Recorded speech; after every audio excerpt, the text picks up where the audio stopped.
il y a les certaines richesses européennes, les valeurs démocratiques, sociales, économiques, culturelles et tout ça. L'objectif de notre pays, c'est de devenir le membre en plein droit de l'Union européenne. On a choisi cet itinéraire. Il faut travailler dur.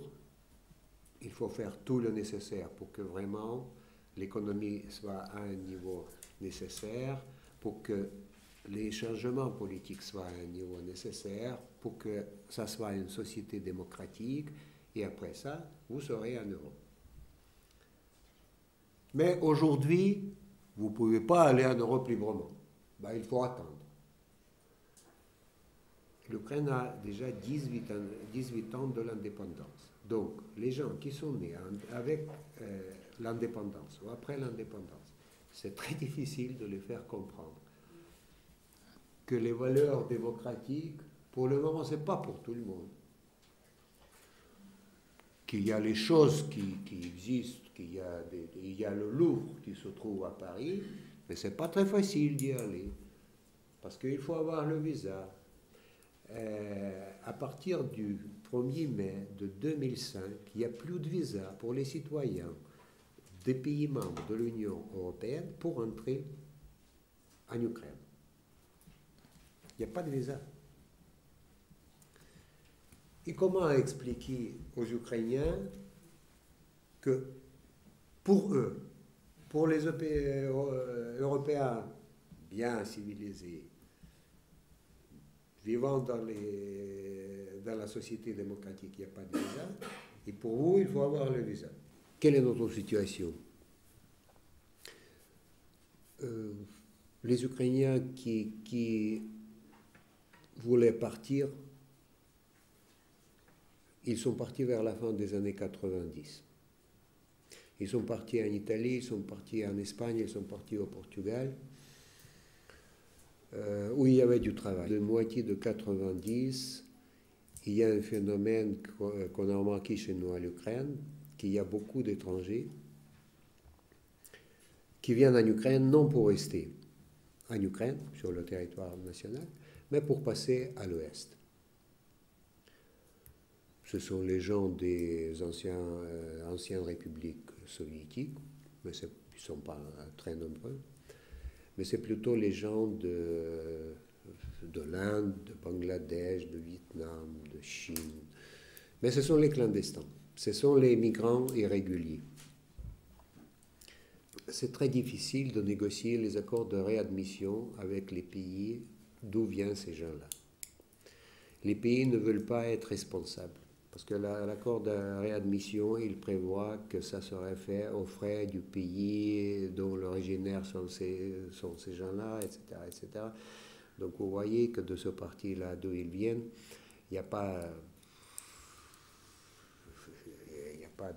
ces pays n'ont pas assez de moyens pour organiser tout ça. L'Ukraine, nous n'avons pas non plus des ressources financières pour faire des charters pour les envoyer dans leur pays d'origine. Donc c'est un problème, c'est un problème. Bien sûr qu'on veut bien que ça soit plus...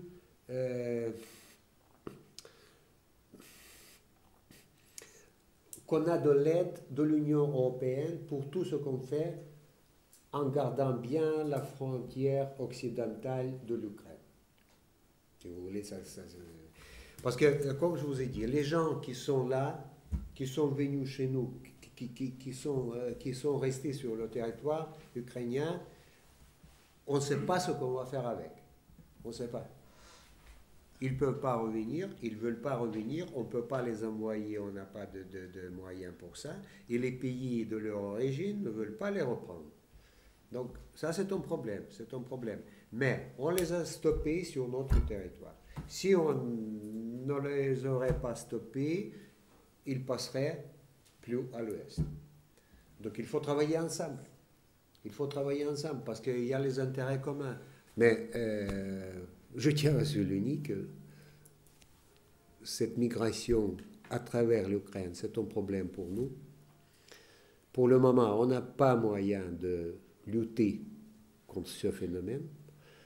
parce que les frontières, notre frontière avec la Russie, c'est administratif jusqu'à maintenant, c'est la frontière administrative qui existait entre les deux républiques sœurs, si on peut dire. Donc, cette frontière, on a fait de travail de délimitation de cette frontière sur les cartes, ça existe déjà, on a trouvé tous les points de repère sur le terrain, mais maintenant il faut aménager cette frontière. Et ça aussi c'est un problème. C'est un problème parce que bon, les Russes ils disent il ne faut pas être pressé, ça demande beaucoup de moyens financiers, et bon, vous voyez, on va le faire, mais quand même, vous ne parlez pas des choses comme les barbelés sur cette frontière-là. Non, on ne parle pas des barbelés. Mais il faut augmenter le poste de contrôle, il faut augmenter les points de passage, il faut mettre au moins quelques signes que les gens voient que c'est une frontière.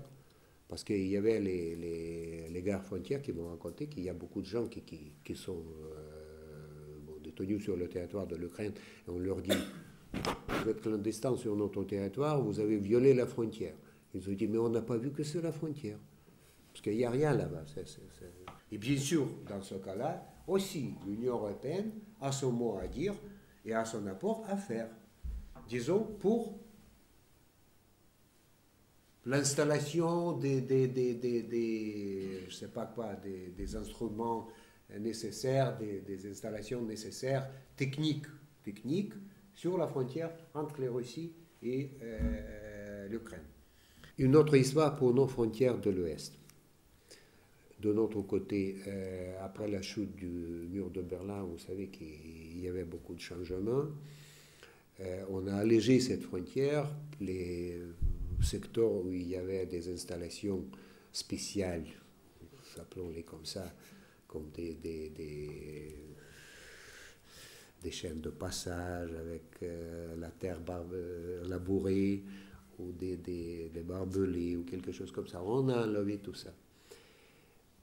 Mais si de côté, disons, de la République de Pologne, cette frontière est surveillée par les moyens très sophistiqués, aussi bien ça concerne la frontière avec la Slovaquie, avec la Hongrie, moins avec la Roumanie pour le moment.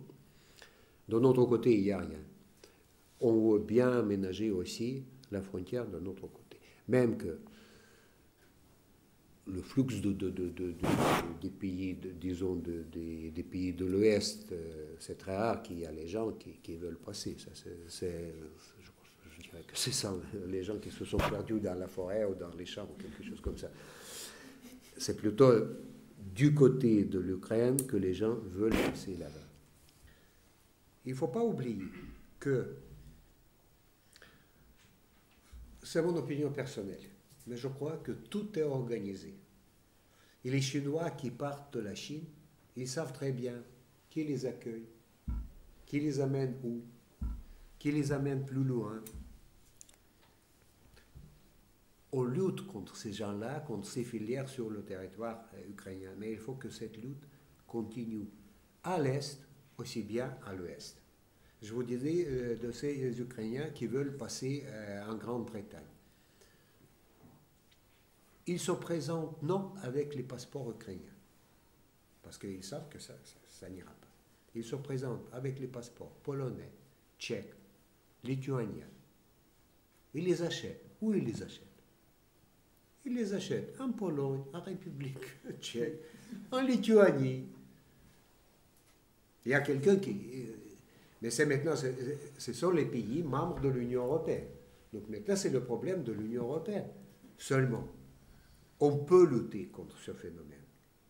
On peut lutter contre ces choses négatives. Mais par les efforts communs. Personne ne peut résoudre ce problème s'il travaille seul.